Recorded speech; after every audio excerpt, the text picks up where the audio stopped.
Hi, I'm George Howell from the George Howell Coffee Company, and we're going to cover how to really make a great automatic drip cup of coffee here. So, to begin with, you need very clean water. And ideally that should be good, clear, fresh tasting spring water, or something that you've had filtered, which is available in many different forms and shapes. It has to have some minerals in it. You never want to use distilled water because it is some of the minerals that really create the chemical reactions necessary to brew coffee properly. So with that, you are pretty much ready to start. You do have a number of different coffee makers on the market that you can choose from. We'll look a little bit at that in a moment. But I guess let's start with the filter that you're going to use. I prefer, you can use paper or you can use a metal, typically coated metal. This is gold, so it's an inert metal and will not affect the flavor of coffee filter. I prefer the paper filter because I really like a very clear tasting cup of coffee, like a wine. The gold filter actually allows sediment to go through. This coats your mouth with a very fine dusting of coffee grounds, if you will, and to me it clouds the flavor. So I prefer the clear, more transparent notes that you get from a paper filter. However, if you're going to use a paper filter, you need to really rinse this thoroughly before using. Otherwise, you're going to have a paper filter taste in that coffee, and it is noticeable if you were to compare one with and one without, one rinsed and one not. So first step I do is I actually fold these two edges that you have on the filter where they're stitched together, and I do that so that the filter will fit snugly and always the same way in the filter top, if you will, and be more efficient, essentially. So I filled it on one end, folded on one side, folded on the other, like so, and then I put it in the filter, which I've already done. Here you go. And it's now fitting very snugly. And I make sure that in the case of this machine, which is a Technivorm, the folded side is away from the hole, which is on one side, not the other, so that the water going through the grounds goes directly to the hole and doesn't have to pass through layers of paper. That's important. So then I'm ready to go. I have poured already in this machine 4 cups. By experience, I've learned that 4 cups, as it's measured here, will fill this whole piece up, completely wetting the grounds. And I can close it by just pressing this all the way down like this. And when I turn it on, which I'm about to do, now this will start to go on. The water will fill this whole filter top up, and with it completely wet the paper. At that point, I'll turn the machine off and let all of it drip down into the receptacle and dump it. You can do the same thing, rinse this filter, with other machines. I can't guarantee that all of them will do it. For instance, this is the Krups automatic, and if you open it, you will see that, that by the way, there is this sprinkler system that makes the water really rain over all the ground coffees. You want to make sure that whatever automatic you get, it has a nice sprinkling action to it so that you get even extraction. If water's just going down one spot, it's going to hit those grounds and not everything else around it. So nice to have a system like this.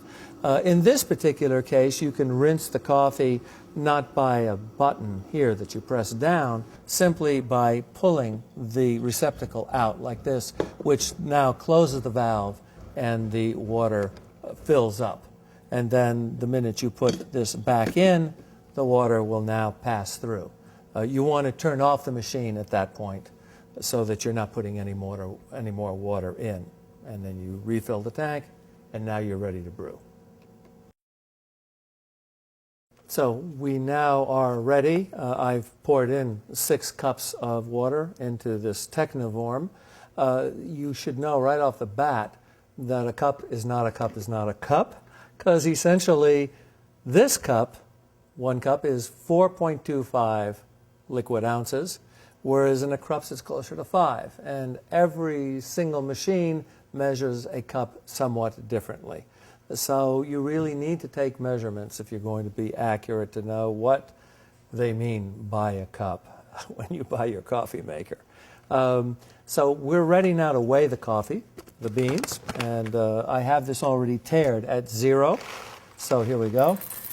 And I'm going to pour in always just a gram or 2 more in case a little bit gets stuck in the grinder. And I'm going for 46 and 45, 47. That should do it for this grinder. This one's a very accurate one, and I will pour it in here. I have the grinder set for a pretty coarse grind. I prefer a more coarse grind rather than what many people recommend, finer. I would rather make sure that I stir the hot water together with the grounds and hold it off and take longer and extract it that way.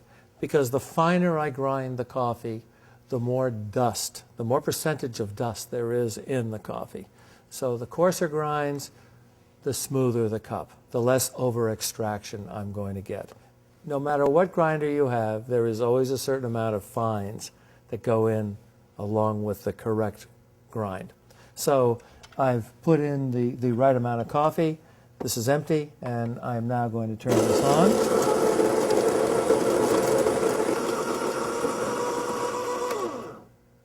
So we're ready. And by the way, this one is a burr grinder.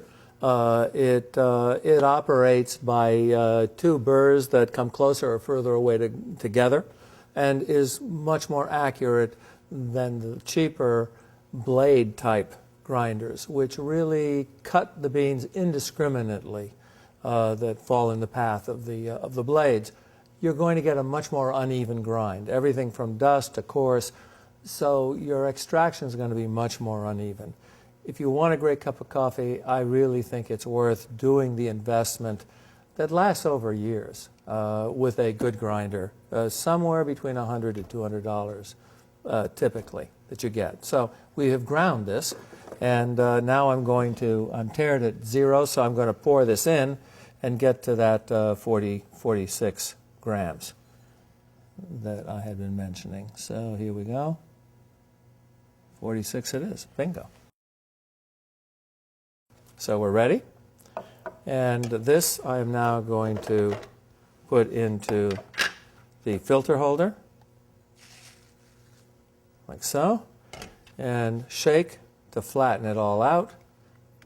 Put it back in, put the top on, and now, before I turn it on, let me just say, I'm going to actually close the valve here. This is something that this machine allows you to do, and it's a really nice feature. That will mean that the water that starts to come in here will actually accumulate with the grounds. If you've got really fresh coffee, a dome will form inside because of all the carbon dioxide that needs to be released first. And you can even stir a little bit to really make sure all the grounds are evenly wetted before finishing it off.